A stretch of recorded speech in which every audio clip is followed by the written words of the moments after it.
준혜쌤의 국어교실 중세국어 중간고사 대비 교과서 정리 강의를 시작하겠습니다.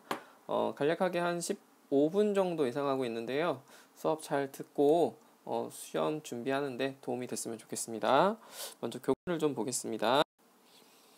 교과서 본문인데요. 자, 여기를 보시면 중세국어의 일단 개관부터 보자면 중세국어는 그 시기상 10세기 초부터 그다음에 임진왜란이 일어난 16세기 말까지 10세기부터 16세기까지의 국어를 가리키는데 일반적으로 고려의 건국부터 임진왜란까지를 우리가 중세국어로 그 시기로 설정을 합니다. 그리고 이 사이에 훈민정음 창제가 있었죠, 그죠? 그래서 훈민정음 창제를 기점으로 해서 앞에 있는 거를 전기, 뒤에를 후기로 나누어서 이야기를 하죠. 그래서 일반적으로 중세국어라고 하면 중세 후기의 모습을 많이 나타냅니다. 우리가 우리의 국어의 모습을 보다 자세하고 또 많은 문헌 자료를 통해서 명확하게 알 수 있기 때문에 중세 후기의 국어의 모습을 중심으로 살펴보시면 될 것 같습니다. 일단은 먼저 중세국어의 의문, 그 다음에 어휘, 문법, 표기면으로 나와 있는데요. 중세국어의 의문면에서 좀 한번 살펴보도록 하겠습니다. 자, 중세국어의 의문면에 있어서는 가장 여러분들이 좀 짚고 넘어가야 될 것 같은 경우는 이런 것들이 있어요. 일단 자음에서의 우리말의 변화와 그 다음에 모음에서의 변화, 그 다음에 중세국어에서 가장 특징적인 성조의 특징, 요 세 가지를 중심으로 보면 될 것 같습니다. 자료는 홈페이지에 올려놨으니까 홈페이지에 올려놓은 파일을 같이 보면서 한번 설명해 보도록 하겠습니다. 자, 그 다음 중세국어의 어휘에 대해서 살펴보도록 하겠습니다. 자, 중세국어의 어휘는 일단 중세국어에서 우리말의 고유어를 가장 많이 가지고 있다라고 보시면 될 것 같아요. 왜냐하면 고유어를 위협하는 존재가 많이 없었기 때문이죠. 그런데 이때부터 한자어와 경쟁이 일어납니다. 그래서 고유어와 한자의 경쟁이 나타나면서 거의 한자어가 우세한 그런 경향을 보이게 되죠. 그리고 또 몽골어와 여진어 같은 외래어가 점차적으로 들어가기 시작합니다. 그래서 어휘의 특징들은 이렇게 간략하게 살펴보시면 될 것 같아요. 이 자료에 있는 내용은 교과서에 있는 내용을 바탕으로 해서 좀 간략하게 알아보기 쉽게 정리한 내용입니다. 그래서 이걸 보면서 기본 개념을 잡으시면 조금 더 쉽게 공부할 수 있지 않을까라는 생각이 듭니다. 자, 먼저 중세국어의 음은 그 중에 자음에 대해서 먼저 살펴보도록 하겠습니다. 자, 여기 첫 번째 나와 있는 표를 같이 보도록 할게요. 자, 먼저 중세국어 음운에서 자음의 가장 큰 특징은 일단은 소실된 문자가 있었다라는 겁니다. 여기서 보이는 것처럼 현대 국어에서 쓰이지 않았던 지금은 사라진 소실된 문자가 있었다라는 건데요. 그 대표적인 예로 이제 이 네 가지의 문자가 나와 있습니다. 여기 있는 네 가지의 문자입니다. 먼저 맨 첫 번째 있는 순경음부터 살펴보도록 할게요. 자, 순경음 비읍은 일반적으로 우리가 여기 지금 음가를 선생님이 W라고 써놨는데요. 이 음가는 현대국어에서 오나 우, 반모음 오나 우에 해당하는 음가로 생각하시면 돼요. 그래서 반모음 오나 우로 바뀐 그 글자가 예전에 순경음 비읍이었다라는 거죠. 그래서 그 예가 여기 나와 있는 것처럼 글, 발 이런 글자가 나와 있죠. 그런데 이 글, 발이 순경음 비읍이 시간이 지나면서 여기 나와 있는 것처럼 오로 바뀐 겁니다. 오. 그래서 순경음 비읍이 현대국어에서는 이렇게 오로 바뀌어서 쓰이는 경우도 있고요. 그 다음 옆에 보이는 것처럼 원래 돕아라는 어간과 어미가 만나서 도바라는 이런 글자가 만들어졌죠. 그런데 현대국어에서는 도와라고 쓰이고 있습니다. 이외에 비읍으로 바뀐 예도 있어요. 알밤. 자, 이런 글자 같은 경우는 나중에 알밤이라는 비읍으로 바뀐 경우도 있었습니다. 그래서 지금 쓰이지 않는 글자고요. 그 다음에 여린이웃도 있었습니다. 여린이웃은 지금 현재 음가가 밝혀진 바로는 음가가 없습니다. 음가가 없고요. 어떤 경우에 쓰였냐면 지금 여기서 보이는 것처럼 한자음에서 초성에 쓰였습니다. 한자음의 초성. 그러니까 음가가 없는 한자음의 초성에서 쓰였고요. 소리값이 실제로는 없었다고 보시면 될 것 같고요. 그 다음 한글에서도 고유어에서도 쓰였는데 여기서도 마찬가지 음가, 얘가 갖고 있는 음가는 없었습니다. 그래서 이렇게 두 가지의 얘가 쓰였다라는 것이 있고요. 그다음 세 번째는 반치음입니다. 반치음 같은 경우는 시옷과 지읒의 중간음이라고 보시면 되겠는데요. 시옷과 지읒의 중간음 정도라고 생각하시면 됩니다. 그런데 이 같은 경우는 아예 탈락해서 쓰이는 경우가 많았습니다. 시옷으로 바뀐다거나 또는 탈락해서 쓰이는 경우가 많아서 가잘 이게 나중에 가을 또 마잘 마을 이런 식으로 바뀌어서 쓰였죠. 그 다음에 옛니응은 받침에서 쓰이는 여기 보면 이제 요 소리인데요. 이건 이제 종성에서 쓰이는 현대국어에서 받침에서 쓰이는 이응이라고 생각하시면 될 것 같아요. 받침에서 쓰이는 이응입니다. 그래서 여기 보면 백성이라는 글자가 있는데요. 이 백성이라는 글자에서 여기 있는 받침에 있는 이응입니다. 받침에 있는 이응. 그다음에 여기 초성에도 쓰였는데 이건 이제 이어적기를 하다 보니까 바울이란 뒤에 글자에 초성이 없다 보니까 종성에 있던 이 방이 뒤로 넘어간 거죠. 이어적기가 된 경우라고 생각하시면 될 것 같아요. 그래서 이 같은 경우는 나중에 현대국에 와서는 방울로 바뀌어서 사용되게 됐다라는 거 기억하시면 되겠네요. 그 다음에 요 세 가지가 있는데요. 일단은 중요한 것은 이 각각의 글자들이 나중에 근대국어와 연결해서 언제 대체 이 글자들이 나중에 사라졌느냐, 이것도 중요한 학습 요소라고 볼 수 있거든요. 그런데 순경음 비읍과 여린 히읗 같은 경우는 실제적으로 거의 쓰이지 않았다고 보시면 될 것 같아요. 그래서 15세기에 거의 이 글자들은 사라졌습니다. 세조 이후에 사라졌다고 보시면 될 것 같고요.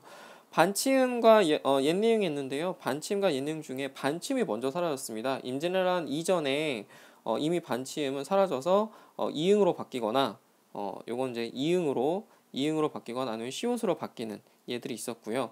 그다음에 임진왜란 이후에, 그러니까 19세기 말이 되겠죠. 19세기 말에 여기 보이는 것처럼 옛니응은 이제 글자의 모양이 이응으로, 현대국어의 이응, 종성에 쓰이는 이응으로 바뀌어서 쓰이게 됐습니다. 그래서 요 자음의 특징들을 살펴보시면 될 것 같습니다. 그 다음에 또 하나는 이제 이번에는 어두자음군에 대해서 살펴보도록 하겠습니다. 자, 어두자음군이라는 거는 이 말뜻을 그대로 풀면 이 단어의 이 개념이 돼요. 어두라는 건 말의 첫 소리입니다. 말의 첫 소리. 말의 첫 소리를 의미하는 거고요. 자음군이라는 건 자음의 무리예요. 그래서 말의 첫 소리에 둘 이상의 자음이 오는 것을 어두자음군이라고 합니다. 현대국어에서는 초성에 두 개 이상의 자음이 올 수가 없어요. 그런데 중세국어에서는 여기서 보는 것처럼 두 개 이상의 자음이 올 수 있었다라는 겁니다. 그래서 비읍 디귿으로 시작하는 예도 있었고요. 그 다음 비읍 시옷도 있었고요. 비읍 시옷 디귿 무려 3개의 자음이 겹친 경우도 있었습니다. 그래서 이 종류가 크게 세 부류로 나눌 수 있었다라고 선생님이 예전에 근대국어 하면서 잠깐 설명을 했었는데요. 다시 한번 정리하자면 원래 15세기에 어두자음군은 비읍으로 시작하는 비읍계가 있었고요. 그 다음에 시옷으로 시작하는 시옷계도 있었고, 그 다음에 비읍 시옷으로 시작하는 비읍 시옷계도 있었다라고 보시면 돼요.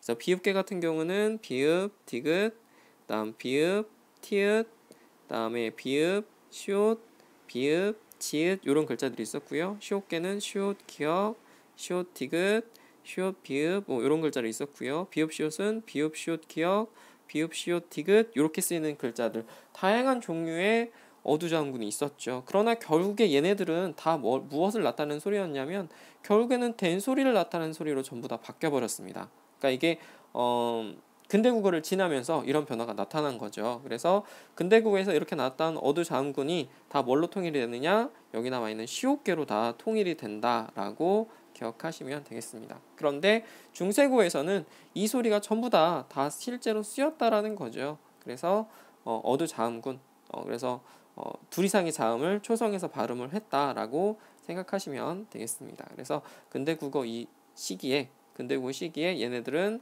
전부 다 된소리로 바뀌었다라고 정리하세요. 자, 그 다음에 모음의 특징에 대해서 살펴보도록 하겠습니다. 모음의 특징. 자, 일단은 여기 보시면 자, 모음이 나오는데요. 모음에서 가장 큰 특징은 현대국어에서 쓰이지 않는 아레아가 있었다라는 겁니다. 이렇게 점으로 찍었죠, 그죠? 아레아가 있었고요. 음가는 아와 오의 중간음 정도 생각하시면 될 것 같아요. 아와 오의 중간음. 그래서 입 모양은 아로 하시고요. 발음할 때 오 발음을 하시면 이 발음이 나와요. 그런데 이제 요것도 마찬가지 현대국어로 오면서 소리가 사라지고 아로 이 아로 다 통합이 됐다고 생각하시면 되겠습니다. 그래서 소실된 시기는 이게 소실된 시기가 점차적으로 변하는데 일단 16세기에는 둘째 음절 이하에서 주로 아레아가 으로 바뀌는 경우가 많았고요. 그다음에 18세기에 가서 아레아가 아로 바뀌는 경우가 많았습니다. 그래서 여기 보이는 것처럼 말쌈이 돼 있는데 이 말쌈 같은 경우는 나중에 말씀으로 바뀌죠. 근데 그 변화가 16세기에 변화가 왔다라는 거고요. 그다음에 이 마잘 같은 경우는 먼저 여기 나와 있는 반침이 먼저 변합니다. 그래서 알 이렇게 되고요. 그 다음에 둘째 음절에 있는 이 아이가 변하죠. 그래서 16세기에 마을 이렇게 변하고요. 그 다음에 첫 번째 음절에서 바뀌어서 마을 이렇게 바뀌는. 그래서 18세기에는 이런 형태가 만들어지는 그런 변화를 겪었다라고 보시면 될 것 같습니다. 그런데 이제 중요한 특징 중에 하나가 아레아가 있었기 때문에 당시의 모음 체계에서 모음 조화가 굉장히 철저하게 잘 지켜졌다라는 겁니다. 아레아가 있었기 때문에 나타난 현상이에요. 왜 그러냐면 여기서 보이는 것처럼 당시의 모음은 기본 글자인 세 글자를 상형을 했습니다. 먼저 하늘을 상형한 아레아가 있었고요. 땅을 상형한 으가 있었고요. 사람을 상형한 이가 있었습니다. 근데 이 각각의 글자가 서로 양성모음, 음성모음, 중성모음에 각각의 그 자기만의 영역을 가지고 있었거든요. 그러다 보니까 양성과 음성이 서로 견제하고 균형을 이루고 있었어요. 그런데 이게 시간이 지나면서 여기서 보이는 것처럼 17세기 근대국어 이후가 되면서부터 아레아의 음가가 신들리기 시작하거든요. 그러면서 양성모음 중에 하나인 아레아가 사라져버린 거예요. 이 음가가. 그러면서 근대국어에 와서는 모음 조화가 흔들리게 되는 거죠. 그러나 이것이 나타나기 전, 이런 음가가 혼란이 나타나기 전인 중세국어 시기에는 양성모음과 음성모음의 대립이 철저하게 지켜졌다라는 것 기억하시면 되겠습니다. 참고로 모음조화는 양성모음은 양성모음끼리, 음성모음은 음성모음끼리 어울리는 걸 모음조라고 해요. 그런데 그 모음조화의 범위는 일반적으로 누가 질문을 했었는데 체언과 조사가 결합할 때, 또 어간과 어미가 결합할 때 이 모음 조화의 특징이 나타난다라는 걸 기억하시면 되겠습니다. 그래서 체언과 조사 또는 어간과 어미가 결합할 때 두 단어의 모음 조화가 나타난다라고 정리를 하겠습니다. 자, 세 번째 변화의 특징은 이제 성조입니다. 성조. 성조는 굉장히 특이한데요. 이 성조는 중세국어에 소리의 높낮이를 가지고 의미를 변별했던 우리말의 특징을 나타냅니다. 그래서 이 높낮이에 따라서 단어의 뜻을 분별을 했기 때문에 언뜻 들으면 마치 중국어처럼 들리기도 해요. 그래서 일단은 그 세 가지를 먼저 소리의 높낮이에 따라서 세 가지로 분류를 하는데 평성, 상성, 거성이 있었습니다. 평성은 낮은 소리를 의미하는 거고요. 점을 찍지 않았어요. 그다음에 상성은 평성과 거성이 합쳐진 소리인데 점을 두 개를 찍었습니다. 거성은 높은 소리를 나타나는데 점을 하나를 찍었죠. 그래서 여기 밑줄 쳐 있는 이 단어들을 보시면 이 나는 점이 안 찍혀 있기 때문에 낮은 소리. 그래서 평성이고요. 그다음 얘는 점이 찍혀 있죠. 두 개가 찍혀 있죠. 그래서 소리가 낮았다가 높아지는 소리 이런 거고요. 자, 얘는 낮은 점이 하나가 찍혀 있죠. 그래서 아주 높은 소리라고 보시면 되겠습니다. 그래서 소리의 높이에 따라서 평성, 상성, 거성으로 나눴는데 이것도 마찬가지 근대국어 16세기 중엽부터 마렵에 거쳐서 이 성조가 사라지게 됩니다. 그래서 근대국어 문헌에서는 성조를 찾아볼 수가, 이 성조를 표시했던 방점 표기가 안 이루어지죠. 그 얘기를 안 했군요. 방점은 성조를 표시하는 기호라는 거 기억하세요. 그 다음에 하나가 입성인데요. 이 입성은 여러분들이 잘 이해를 못하는데 소리의 높낮이와는 좀 다른 개념이라고 생각하셔야 돼요. 평성, 상성, 거성은 소리의 높낮이에 따라서 결정을 한다라면 입성은 받침에 따라서 결정을 합니다. 어떤 받침이 오느냐에 따라서 입성이 결정되는데 여기서 보는 것처럼 기역, 디귿, 비읍, 시옷이라는 받침이 올 때 소리를 촉급하게 발음하라고 했는데 이거는 짧게 끊어서 발음한다고 생각하시면 돼요. 짧게 끊어서. 그래서 이 깃, 입, 낫 이런 소리들은 절대 소리를 길게 이어서 발음할 수가 없거든요. 그래서 소리를 짧게 끊어라 이런 뜻입니다. 짧게 끊어라. 그래서 이렇게 보시면 되고요. 그 다음에 하나 기억할 거는 입성이기 때문에 입성은 받침의 유무에 따라 결정이 돼. 소리의 높이가 아니라. 그래서 방점이 없을 수도 있고요. 그 다음에 하나가 있을 수도 있고 두 개가 있을 수도 있어요. 즉 평성이면서 입성인 경우도 있고 거성이면서 입성인 경우도 있고 상성이면서 입성인 경우도 있다. 그래서 둘의 범주가 약간 다르다라고 생각하시면 좋을 것 같습니다. 그 다음 중세국어의 문법을 살펴보도록 하겠습니다. 중세국어의 문법에서 가장 큰 특징은 주격조사의 쓰임과 그 다음에 명사형 어미의 쓰임이라고 보시면 될 것 같습니다. 자, 여기는 선생님이 정리해준 자료를 같이 보면서 설명해 보도록 하겠습니다. 자, 이 자료인데요. 자, 여기를 보시면 간단하게 정리를 한번 해봤습니다. 뭐 어렵게 안 하고요. 일단 체계적으로 딱 정리를 했는데요. 근대국어랑 연결지어서 설명을 했어요. 자, 일단 중세국어에서는 현대국어와 다르게 주격조사는 이밖에 존재하지 않았어요. 현대국어는 주격조사가 이와 가 두 가지가 있었죠. 그런데 이때는 중세국어에는 이밖에 없었습니다. 이 하나밖에 없었죠. 그런데 현대국어에서 일단 특징을 살펴보면 현대국어는 받침의 유무에 따라서 이와 가를 다르게 사용하거든요. 그래서 앞에 만약에 받침이 없으면 철수, 가. 이 철수라는 단어가 오면 뒤에 주격조사가 가가 붙는 거죠. 그다음 밥, 이런 식으로 앞말에 받침이 있으면 이가 오거든요. 그래서 앞말에 받침이 있냐 없냐에 따라서 두 가지를 나눠서 쓰는데 중세국어도 똑같은 현상이 있었어요. 그런데 주격조사가 하나밖에 없었기 때문에 이거를 다양한 형태로 변화시켜서 썼다고 보면 되겠죠. 그게 두 개가 바로 요겁니다. 자, 앞말이 자음이 있으면, 즉 받침이 있다라는 뜻이에요. 앞말에 자음이 있으면, 받침이 있으면 이렇게 이를 쓰는 거고요. 앞말에 받침이 없으면, 그러니까 모음으로 끝나게 되면 요 그냥 짝대기만 긋는 이를 쓰는 거죠. 그래서 여기 옆에 보시면 얘가 있습니다. 사람이라는 단어가 받침이 있죠. 자음으로 끝났어요. 그러니까 이를 붙이는 거죠. 그런데 당시에는 이어 적기를 썼습니다. 소리가 나는 대로 이어 적은 거죠. 그래서 최종 표기는 사람이 이렇게 적었다라는 거죠. 사람이. 그 다음에 부터 같은 경우는 받침이 원래 없었어요. 단어에. 그러니까 여기 뒤에 이를 붙여준 거죠. 그래서 최종적인 표기는 이어적기란 최종 표기는 부태 이렇게 쓰게 되는 거겠죠.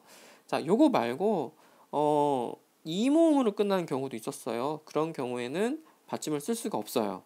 그죠?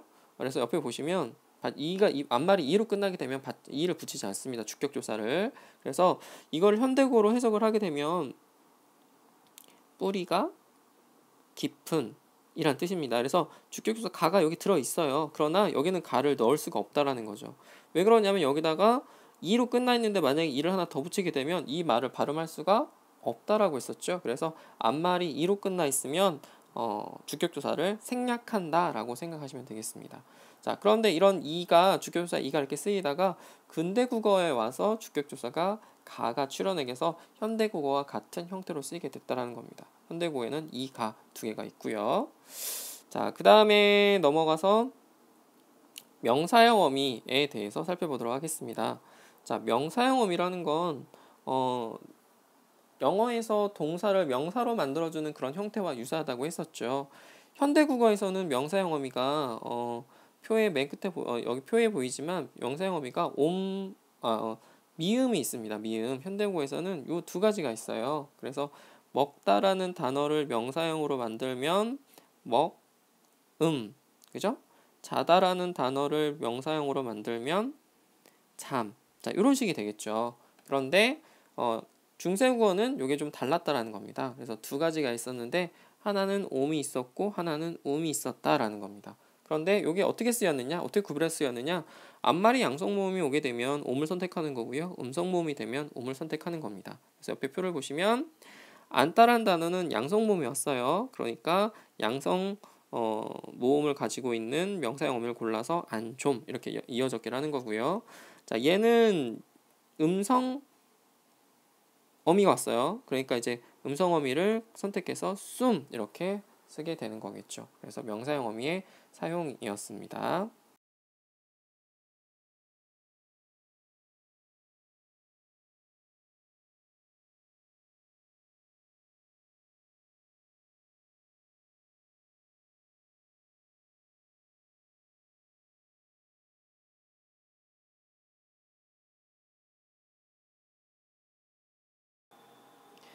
그 다음에 이어적기를 했다고 했는데요. 이 이어적기는 끊어적기의 반대라 보이면 되겠습니다. 현대국어는 전부 다 끊어적기를 하고 있습니다. 체험과 조사, 어감과 어미의 경계를 나누어서 쓴다라는 거죠. 그러니까 단어의 원형을 밝혀 적어서 소리난대로 쓰는 게 아니라 단어의 원래 형태를 밝혀 적는 겁니다. 그래서 뭐 사, 라, 미 이런 식으로 적는 거죠. 소리가 나는 대로. 그래서 이 두 가지 특징이 있고요. 가장 재밌는 것 중에 하나가 바로 이 동국정음식 표기입니다. 동국정음 표기. 동국정음이라는 거는 책의 이름이라고 했는데요. 한자음을 정리한 책의 이름이에요. 그런데 여기에는 한자음을 정리하는데 독특한 몇 가지 규칙이 있었습니다. 그거에 따른 표기법을 동국정음식 표기라고 합니다. 일단 가장 큰 특징은 한자음을 중국 원음과 가깝게 표기했어요. 당시에 15세기에 나타난 문헌들, 세종대왕이 간섭했던 모든 문헌들은 동국정음식 표기를 따르고 있다고 생각하시면 될 것 같아요. 그래서 중국 원음에 가깝게. 그러니까 실제 사용하는 우리말 한자음이 아니라 이상적인 한자음이죠. 중국말에 거의 근접한 원음을 적었다라는 겁니다. 그래서 얘가 예를 들어서 우리말에 중국을 쓰면 한자음은 중국입니다. 우리말의 한자음은 이거예요. 그런데 이거를 중국의 한자음에 가깝게 표기를 한 거죠. 그래서 이딴 식으로 적는 거죠. 귀 이렇게 적는 거죠. 그래서 이러한 표기법을 한자 이상적인 한자에 각각 표기한 동국정음식 한자음 표기라고 생각하시면 될 것 같고요. 그다음에 또 하나의 특징은 초성, 중성, 종성의 삼성체계를 모두 갖추어서 표기했다는 거예요. 그러니까 초성, 중성, 종성을 모두 다 갖춰서 완성형 글자를 만들었다는 겁니다. 우리말 같은 경우는 초성과 중성만 결합해도 글자를 표현할 수가 있는데 한자는 이 세 개를 모두 갖추어서 표기해라 라는 거죠. 그래서 새 같은 경우에는 지금 이건 새죠. 새는 우리말로 적으면 새예요. 종성을 안 적어도 돼요. 그런데 동국정식에서는 맨 마지막에다가 받침에다가 종성을 채워주는 거죠. 그래서 그 채워주는 걸로 소리가 없는 이응을 붙여주는 겁니다. 이렇게 소리가 없는 이응. 그래서 이 소리가 없는 이응을 붙여주게 되면 실제로는 읽지는 않습니다. 읽지는 않지만 글자의 형태를 만들어주는 거죠. 글자의 형태를. 그래서 형식 종성이라는 단어로 표현하기도 합니다. 형식적으로 종성을 붙였다라는 거죠. 그래서 중세 국어의 표기 요 세 가지의 특징까지 살펴봤습니다.